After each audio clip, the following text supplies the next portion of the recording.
Hello, this is John from caveofprogramming.com. Now this is kind of an optional tutorial because I'm going to show you how to use MySQL on the command line. If you don't know the command line for your system, if you don't know command line console commands, then you're going to get lost in this tutorial. But I would advise watching it anyway because it will give you a little bit more insight into how MySQL works. But don't worry about it because we're going to be using the workbench in subsequent tutorials.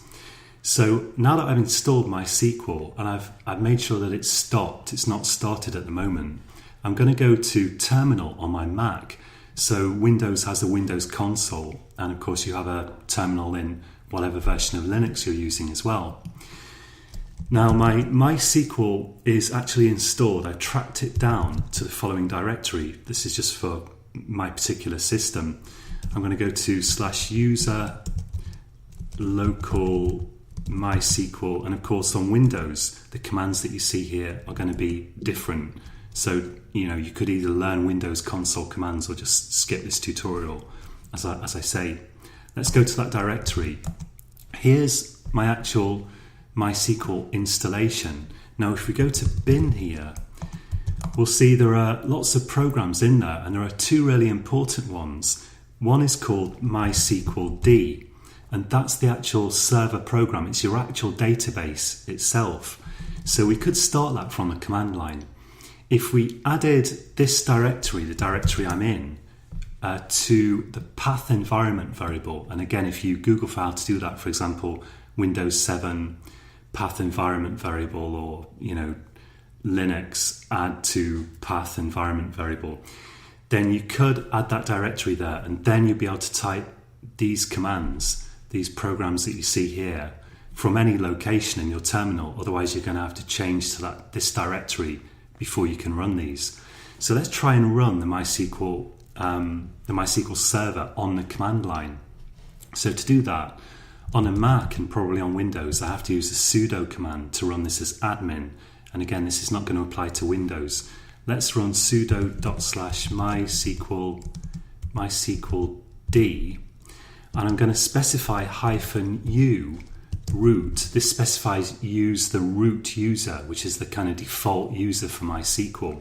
If you specify the password, you'll also need to say -p and your password, like let me in, for example, with no spaces after the -p. But I haven't specified a password, so I just need this. Let's run this. You'll have to enter your admin password, your user password, if you haven't already run sudo, if you're using Linux or Mac, that is. So now we can see it started up successfully, and I'm going to start a new terminal. Let's go to shell, new window with basic settings. Again, this is just Mac stuff, but this is standard Unix command line stuff. So this will be the same or very similar on Linux. Again, I'll go to that directory. So /user local MySQL bin. And now I can connect with the MySQL command line tool. So I'm going to just type I have to type /MySQL. On Windows, it would just be the command name without the /, or at least last time I used Windows, that was the case. -u root. And I run that. Now I've got a MySQL command line. So there are two programs here, MySQL D, the actual server itself, the actual database. And there's also the MySQL command line tool, which enables you to connect to that database as a client, as we say. You're a client connecting to the database server. And we're going to be issuing these commands in the workbench in future, but I just wanted to show you this to help explain how this all works. Now I can issue a MySQL command, and on the command line, you have to terminate your commands with a semicolon. So the simplest command that we can start off with is show space databases semicolon, and I hit return. And these are the different databases that I've got already by default in my MySQL server. So you'll probably see something there. Hopefully you will. So although we've got one database server program, we can have different databases in that. So the different databases can be used, for example, by different programs, or we can create a new database in there whenever we want to practice MySQL. Now I'm going to just quit that now, so I'll type quit, and it just says bye, and we can close this. To actually shut down this server from a terminal, you could, like on Windows, you could use your process manager, or I forget what it's called on Windows, but you have something that you can bring up to just shut down, force processes to quit. I'm going to use kind of Unix command line here again, and I'm going to go to shell new window on my Mac.